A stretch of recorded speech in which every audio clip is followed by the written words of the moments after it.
Let's tell you a story. I'm Joseph. This is Input English. This story continues on from previous stories, but I try to make each story freestanding.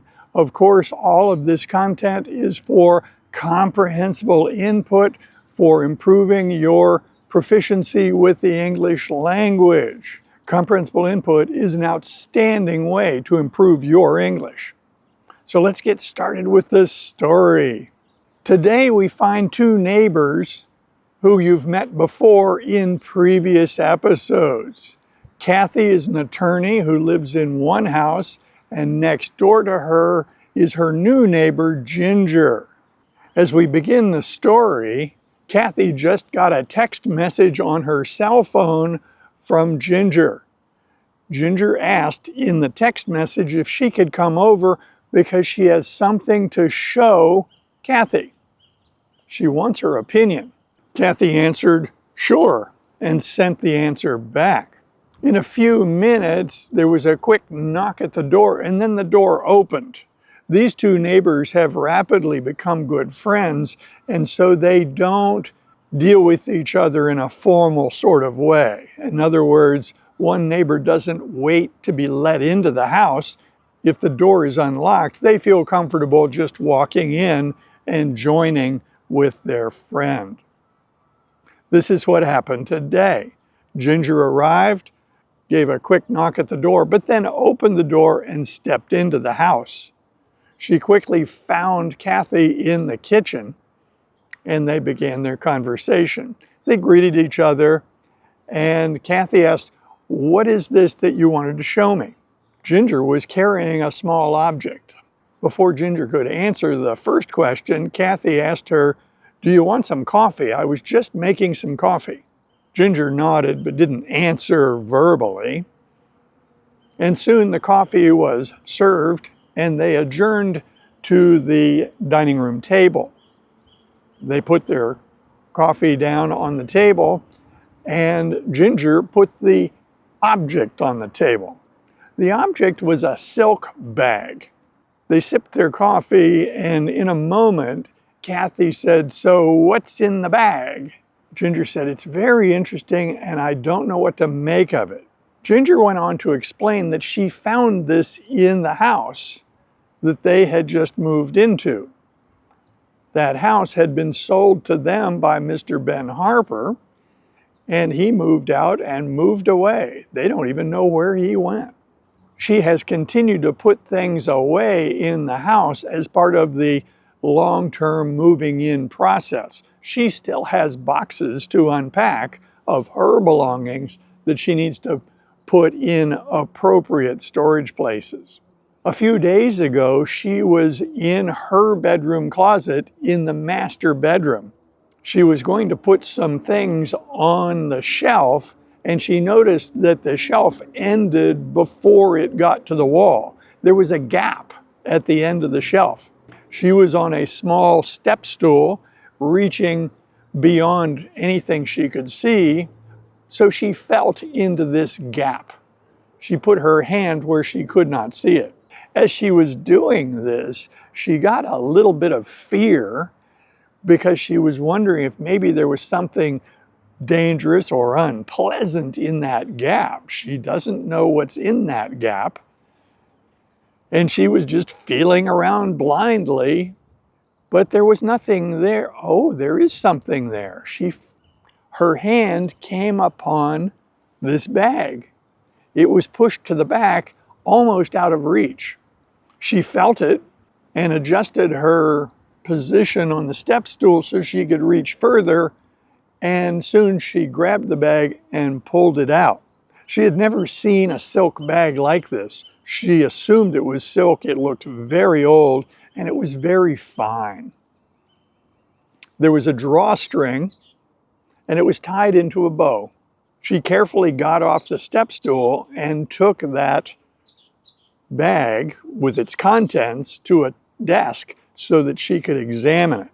She explained to Kathy, "This is what I found in the bag." At this point, she untied the bow and opened the bag and delivered the contents onto the table. She grouped the contents into 3 categories. There was a brooch, that is a piece of jewelry. There was an envelope, and then there were a bunch of coins, several coins, all different sizes and colors. Kathy looked at the trio of objects, the group of coins, the brooch, and the envelope with puzzlement. She didn't know what to make of these. Ginger explained that she had examined all the coins and found that they were very odd. They were not current coins, but they were marked United States. They were clearly US coins, but not from this century. One of the coins was copper in color, and on the back it said 1 cent. It had a woman's face on the front. Another coin that was similar but a little smaller had a similar face on the front. On the back it said ½ cent. She held up those 2 coins. She then picked up another coin and held it up and said, "This one's quite odd. It says ½ dime. Kathy thought, that's a nickel, but it says ½ dime. Very odd. She put the coin down. Before Kathy could ask more questions, Ginger explained that she took these coins to a shop in town that was for coin collectors.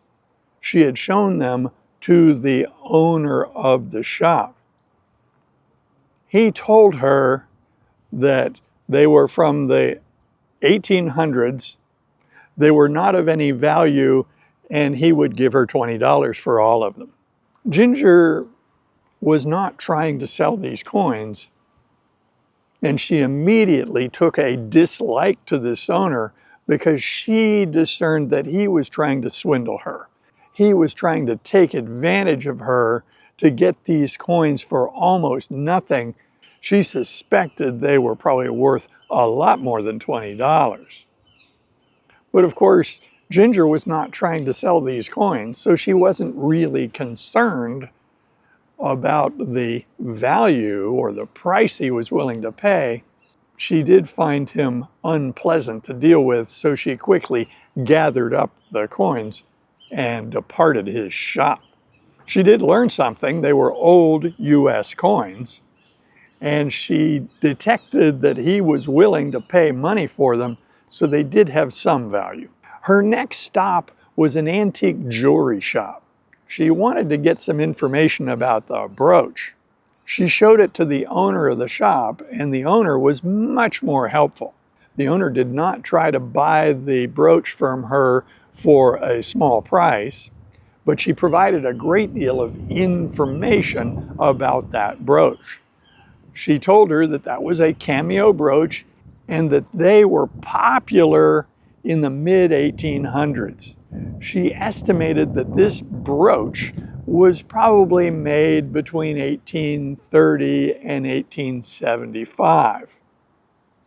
These were rough estimates, but she was certain that this brooch was from the mid-1800s. She said the setting of the brooch is sterling silver. She explained that this is a very fine specimen, but then she lamented that there's no market for them. She went on to explain that she has several brooches similar in inventory and they're just not selling. She said, "This brooch is nicer than the ones that I have for sale. Unfortunately, there's no market for them. It's worth its weight in silver only." Kathy said, "Okay, so you've got a bunch of old coins from a long time ago, we don't know when, and then you've got a brooch from the mid-1800s. What about this envelope?" Ginger picked up the envelope and showed it to Kathy.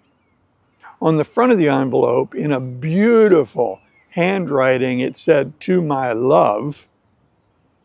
And on the back, the envelope was sealed with sealing wax, with a seal that had been pressed into the molten wax at the time this letter or this note was sealed. The seal was unbroken.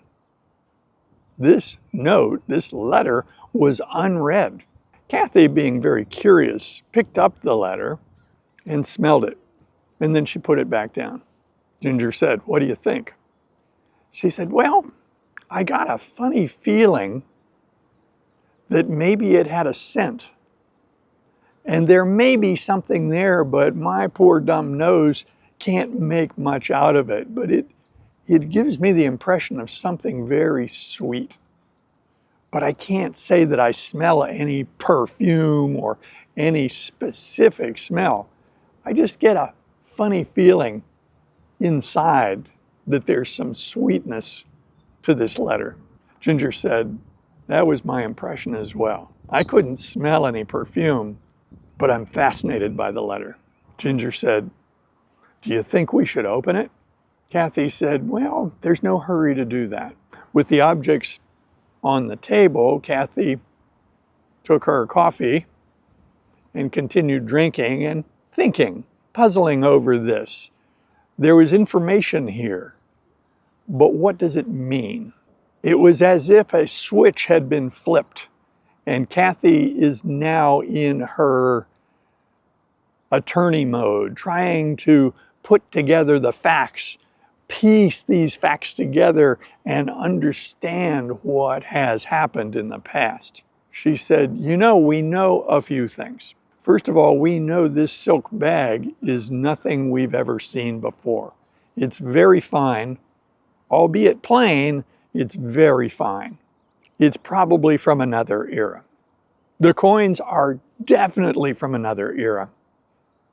You have been told that the brooch is from the mid-1800s. People still use sealing wax, but not very often.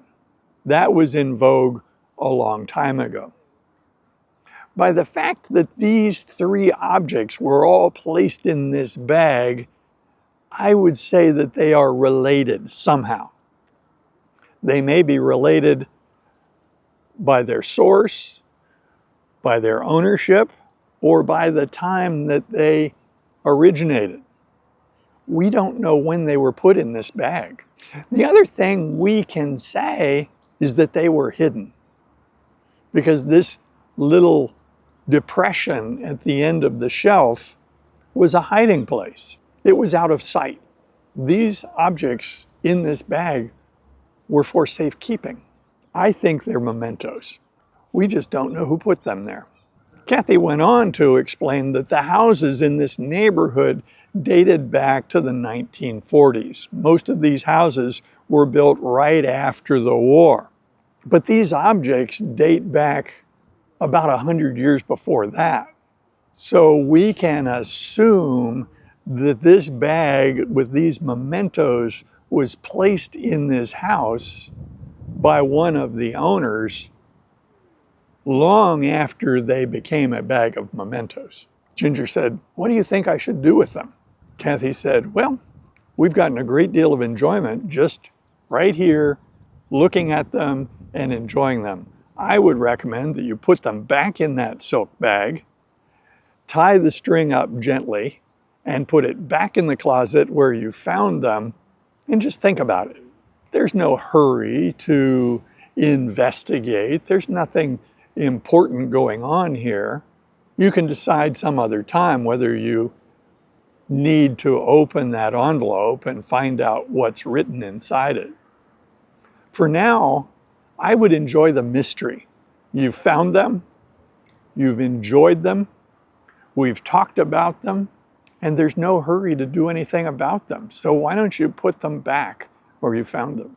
This generated a huge smile from Ginger. She said, "That's a great idea. I was getting all wrapped up in this as if I needed to do something about them. I needed to find the owner or find the source of these. I like your solution." With that, Ginger carefully put all the objects back in the silk bag and drew the string tight, applying a nice loose bow. She pushed it aside and then continued drinking her coffee. They changed the subject of their conversation talking about their kids and their plans for the upcoming spring. And Ginger fully intended to put that silk bag back in the back of the closet at the end of the shelf in that funny little cubby hole and cover it up with a box. She had no specific plans to do anything about it. I invite comments below, and if you like videos like this, be sure to click on this one next. See you soon.